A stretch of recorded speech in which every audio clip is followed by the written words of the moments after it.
Hi guys, how are you doing? I hope everything is great with you. And today I'm gonna talk a little bit about my experience with the TOEFL iBT. And I'll share a little bit about how I prepared for this exam. I have taken the exam 3 times because this exam expires every 2 years. So for all the programs I applied, I had to take the TOEFL iBT. So my first TOEFL I took in 13. I was applying for an exchange program at my university. I ended up not doing that exchange program, and in my first TOEFL I took a 95. I needed 100, but I took 95. I was 19 years old at the time, and I faced some difficulties. 2 years later, I took it again in 2015 for my exchange program at Yale Law School, and at this time I took 105. I needed 100, I took 105, it was perfect. I went to my exchange, and it was a brilliant experience. And very recently, 3 years ago, in 2022, I have taken the test again. And very recently in 2021, I had to take the TOEFL again to do my master's at Columbia, and I took 115 in the TOEFL. So the most recent experience was this one, where I was already teaching for a long time, and I used everything that I use with my students in my own experience of taking the TOEFL.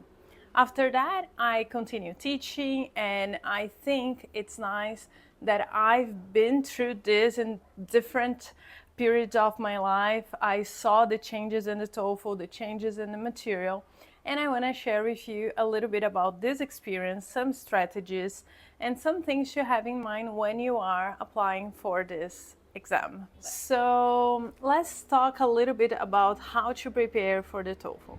So the first thing you have to have in mind is you need good material. I am a more analogical person, so I like to use books. I highly recommend the Logman book. It is an older book, so you have to adapt the material to the new TOEFL. There was a change in the TOEFL last year, but I think it's great. My students have used other ones, such as the Official Guide, Kaplan. I also like those books, but it's nice to have good material that will give you consistency in your studies. So my first tip is do the whole book. That's what I've done to take 105 and now to take 115. I completed all the exercises, I did all the complete tests, because you will see how to evolve over the time and how to approach each skill. The TOEFL has 4 skills. The first one is reading, listening, speaking, and writing. So for each skill, you have specific skills. So you have different types of questions that you have to learn how to approach and that you have to improve while you are studying.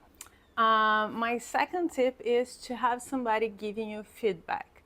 Even myself, a teacher, asked for a colleague to give me feedback, because it's nice to have somebody assessing your writing and your speaking, especially because having somebody from the outside listening to you and giving you feedback is something that will help you improve and approach the skill that you need to improve.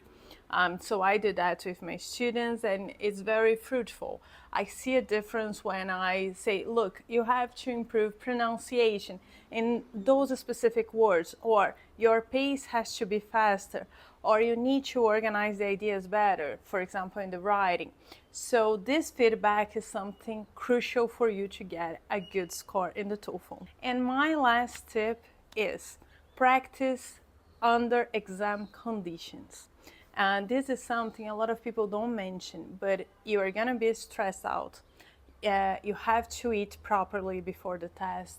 You have to prepare the same time you are taking the test. So this I learned from experience. In my first test, I took the exam in the morning, but I was studying at night. So my scores in my practice were higher because I'm a night owl. You know, I'm not an early bird. And then what did I do for the following exam? I would do my practice tests exactly the same time I was gonna do the test, which was very early in the morning.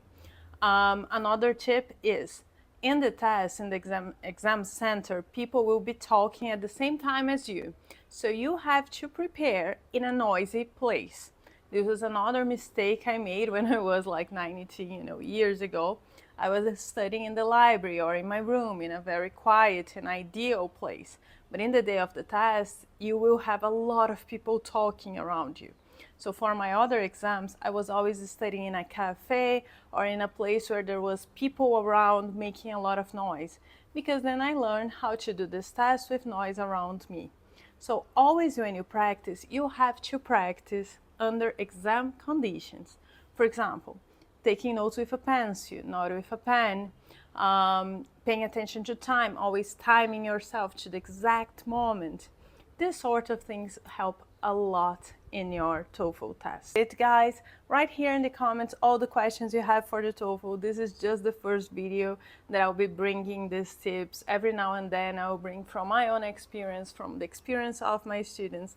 If you need some guidance, I'm here to help you out, and see you in the next video. Now, like and subscribe to my channel if you want to know more about my experience as a teacher, my experience as a TOEFL student, and my experience as a prep teacher for the TOEFL.